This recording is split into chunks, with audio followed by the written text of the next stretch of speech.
It was as if I was in a cage. And my subconscious would say, you don't know me. This isn't me. And they were mistreating me. Everybody was. Because I was acting weird. I'd been brain injured by drugs. Medical prescribed drugs. And I couldn't convince them. And I just got used to being mistreated. But it gave me a sixth sense about people. I mean, I didn't have that capacity before. I was trusting of human nature. And man, it gave me what I have today. Wisdom about psychology. It was my PhD in the streets. This happened in the last year of graduate school. I was prescribed antidepressants, Elavil, for just 2 weeks. But that was enough to bring an injury that lasted 20 years. And now I've built back up. It's a combination of my first nature, who I was as a child, a prepubescent, my real limits, my real talents, my real affections, whatever, but with wisdom of an adult who's been through a concentration camp, a drugged Dracula Drugs, and that gave me perspicacity. That gave me wisdom about people. So you see, it's a silver lining. There's good from everything. But I am warning you about psychiatric drugs. They will bring a brain injury. And you don't know how long it's going to last. You will have brief hiatus of feeling wellness, followed by a relapse, and you don't know how long that's going to last. And there's no way you can crawl out of it when you're in it. It's like an LSD bad trip. You just have to wait it out. But there's no predicting it, and nobody can help you. But the medical profession will offer you more drugs. Anti-anxiety, antipsychotic, more sleeping. I mean, they'll just keep adding them on. And they may give you a brief respite. But you're not out of it until you're out of it. What a nightmare on mankind. And there are a lot of good doctors, I'm sure, you know, but they won't admit to the effects of withdrawal from antidepressants, antipsychotics, anti-anxiety. They will not admit to it. Some will, but they're pariahs. They're banned. They're defunded. They are disgranted. They are blackballed. And it's beginning to change because people are publishing more about the effects. Actual doctors who have been through the effects. And like I say, what has to happen? A child of a president getting into trouble with these drugs? What has to happen to create a revolution? One wonders, when 1 out of every 4 older women are on antidepressants, 1 out of 4. And they don't know what's going on. They're so blunted. When they get together, all they do is talk about their drugs or the latest drugs or what they should exchange drugs for and switch to another drug. They are drug-minded, just like the doctors.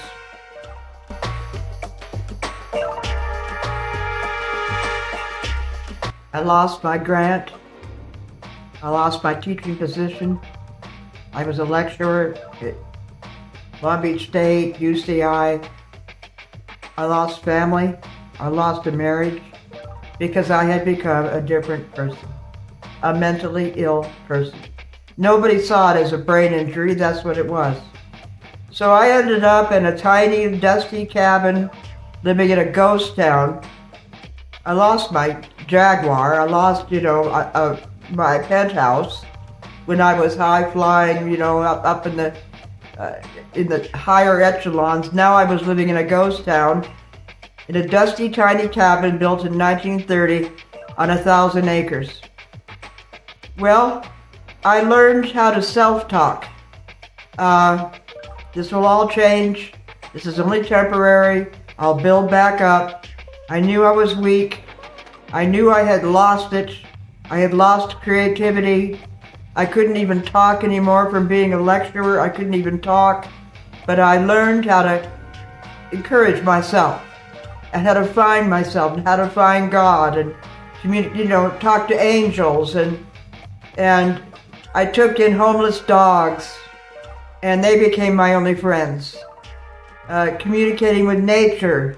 I built back up that way, saying this will all change.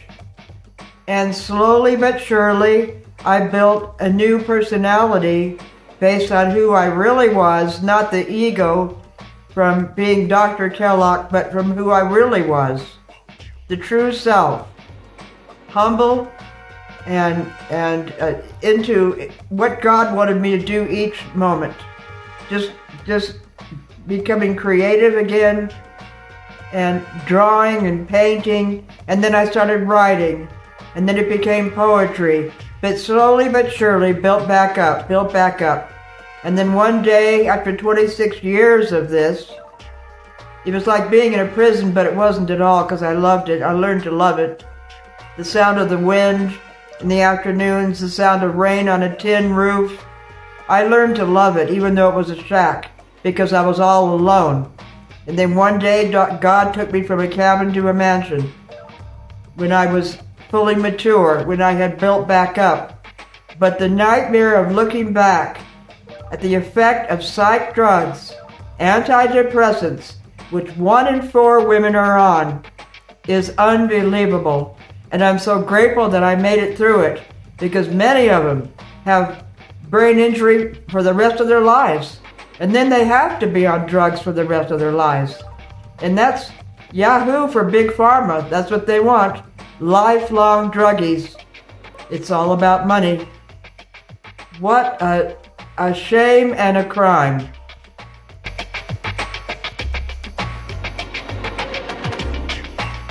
I had gone so low that it was about gratitude for the smallest of things. I became grateful. I had taken everything for granted in my life. Living in big houses and driving nice cars, and I took everything for granted and lost everything. I became grateful for the smallest things. That was the beginning of a new life. God wipes you out and then builds you back up again. The problem is thinking it's never going to end. It's just a brief canyon in your life. The hero's path is ups and downs, but you have to see it that way. It's only temporary.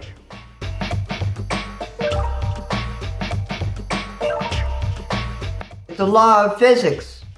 What goes up must come down, what goes down must come up. Law of action, reaction. I somehow saw it that way, and I was grateful for the time to rest. Being away from society, being away from everybody I knew, totally alone, that was a time to rest and pray and not have to perform anymore and not have to care what anybody thought. In the land of the walking dead. Why are they the land of the walking dead? They're all drugged. And I had to come out of it. And God helped me all the way.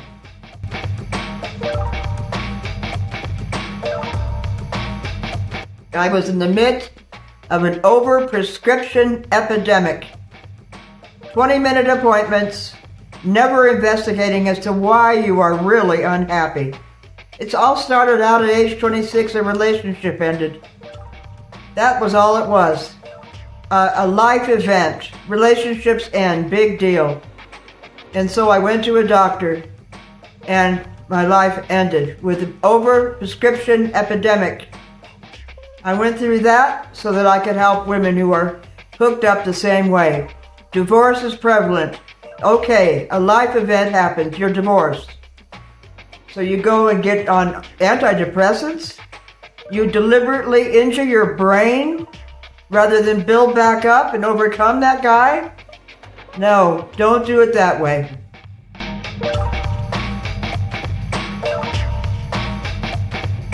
A psychiatrist friend of mine that I've known for years wrote, Karen, They give you a label, like bipolar, manic depressive. Labels are not explanations. There is no unified biological understanding, just group agreement as to what means what. There is no brain scan and no chemical imbalance. None. No evidence of chemical imbalance. Yet it all started in the 90s. I have a chemical imbalance. I'm clinically depressed. And the woman demands that her whole family sees it that way. When I remember my mother, to my sister, my mother said, you're not mentally ill, you're just unhappy. You know? And my sister would fight her. No, I am clinically depressed. I have a chemical imbalance. And she would demand that she see it that way. Or my mother would have lost the relationship. So she had to agree. They have an identity finally. I am chemically imbalanced. And there's no evidence of it whatsoever.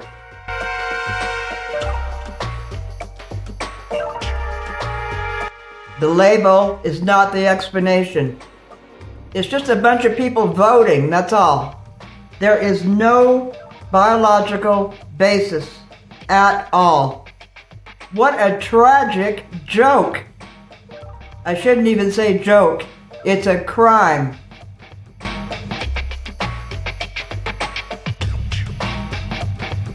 Nobody has a brain disorder. It's just hardship issues or wrong eating. Remember the formula for the theory. All disease is obstruction. All recovery is elimination. And all success is attraction. What are the obstructions? People. You're in a bad relationship. Or habit, sin. Or food, wrong eating. I think wrong eating accounts for like more than half of it. I get so depressed if I eat wrong. If I eat a bunch of cultured food, fast food, or something like that, I'm very careful because I can see the connection between what I eat and how I feel, my mood. Nothing could be clearer. I'm chemically sensitive, so I feel it immediately. Wow, I'll never eat that again. I'll never eat that again. I can feel it, and when I'm eating right, I'm on top of the world. People are not educated about diet. They don't see the implications of the bad habits they have, and they don't understand the consequences of being in a bad relationship. Whoever you're around, you take on their spirit. It affects you. We become like the people we let in our lives. It's very important, boundaries. If you have a boundaryless existence, you're going to be flooded with evil, and then depression.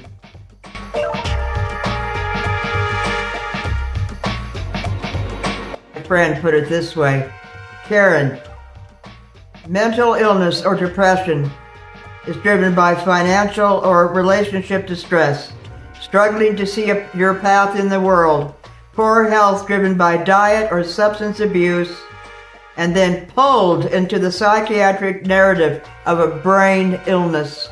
That's all it is. It's reaction to life events. Life is hard.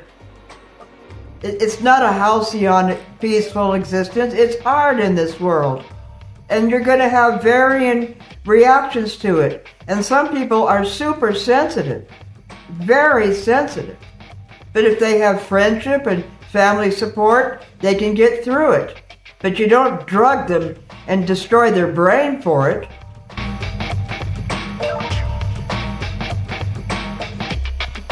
Think of it. It's much easier to say, well, I've got something wrong with my brain, rather than contend with the fact that you don't eat right. It's a revolutionary change to change your dietary patterns. People are addicted to food. They are on the taste trip. They desire a pizza. They desire this. They don't want to go through all that. Or to change their habits.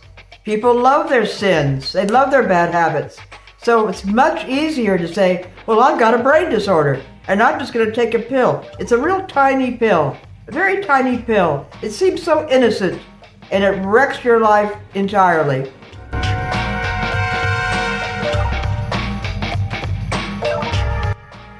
Many women are depressed because they're in a sick relationship that goes, come here, go away, come here, go away. The cycles are like this, intermeshing cycles. and he's mean, then he's nice to get her back. Then he's mean and nice to get her back. Or she's mean, and then the same thing. You know, women are as narcissistic as men. I don't want to, it's not gender, it's narcissism. And when you're in a relationship like that, it's very hard to get out of it. It's very hard to end it. And as your self-esteem goes down because of it, you see less options. So you're stuck more into that system. Well, of course it brings depression. But if you go to a doctor and get a pill for it, you'll be so brain disordered, the relationship is going to end anyway.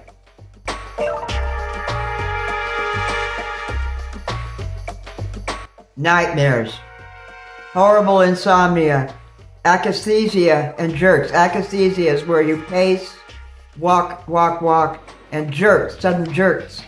And insomnia, not being able to sleep for 30 days. Suicide thoughts that sometimes last for years. And you know, you want somebody to hold your hand to get through the night, but then you can't stand being around anybody. There's no answer to it when you're in it. It's just like somebody on an LSD trip. Nobody can talk them out of the hallucinations, or you just don't mess around with brain chemistry. It is a crime of the century.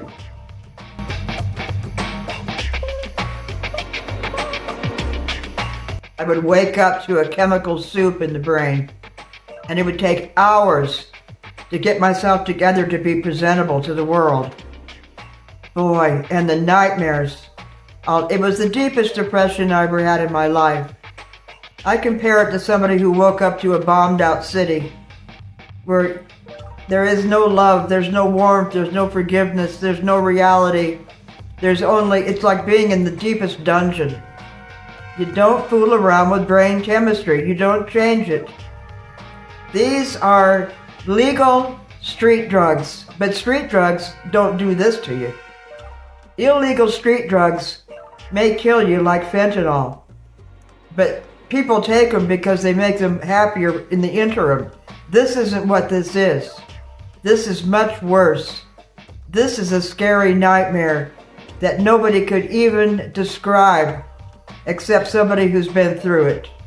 And finally your friend said, Karen, you have protracted withdrawal injury. That's what it is. The first doctor who ever understood a protracted withdrawal injury, a brain injury from withdrawing. You see, the drug, it sort of comes in and becomes part of the structure of your body and mind. It just is glued in. And then when you start to withdraw from it, it's like the building implodes. That's why tapering is so important. Just a little bit less each day, a little bit less, a little bit less. Takes a long time. It can't be done suddenly. A lot of people do try to go off it suddenly. Some people luck out and nothing happens, I imagine. But most do not, because the brain tolerance has occurred. The brain adapts to the drug. Something called homeostasis takes over, and now it's part of the whole thing. And you remove the drug suddenly, the brain has nothing to do but just become injured and implode. It's sick.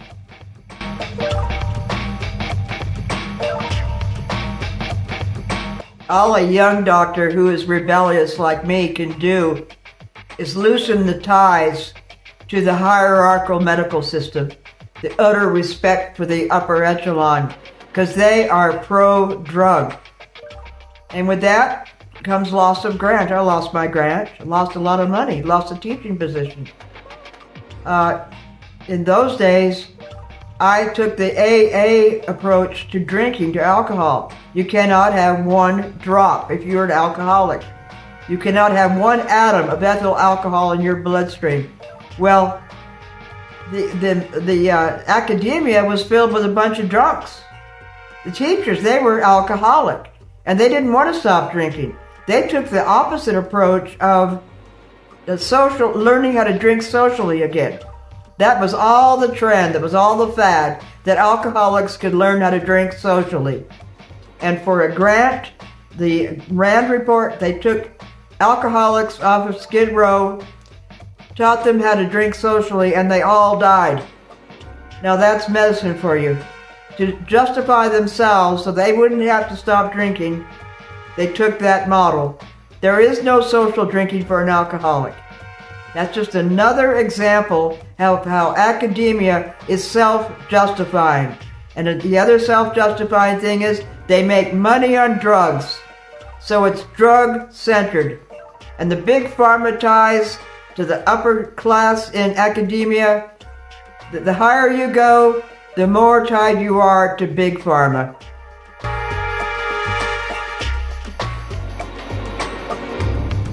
What the higher echelon in academia are, they are paid opinion leaders. They lead the new generation into the same brainwash. They join country clubs. They live in mansions.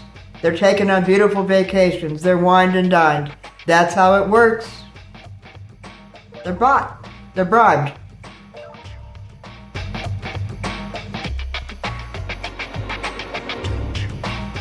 Psychiatry's dark past.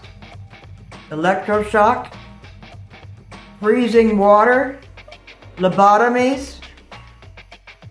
What's the difference? But it's high prestige today. What is the difference? This is just as dark, if not darker, because 1 in 4 women are on it.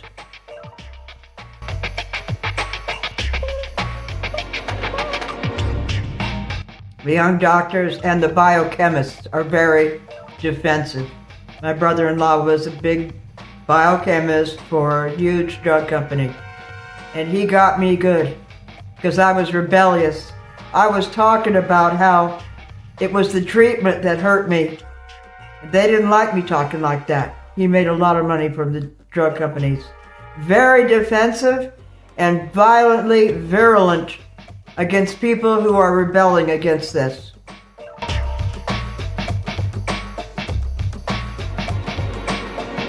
Science should be disinterested.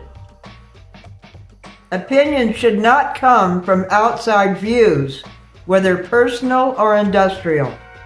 But disinterest is almost impossible to achieve. Tell me how they could do it. How could science be disinterested in this climate?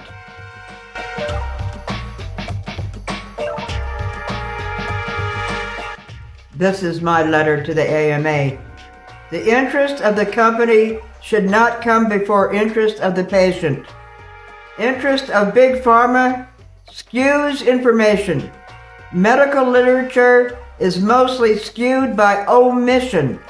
They do not write about withdrawal and the Dracula drugs they have people on. By omission. That is how they lie.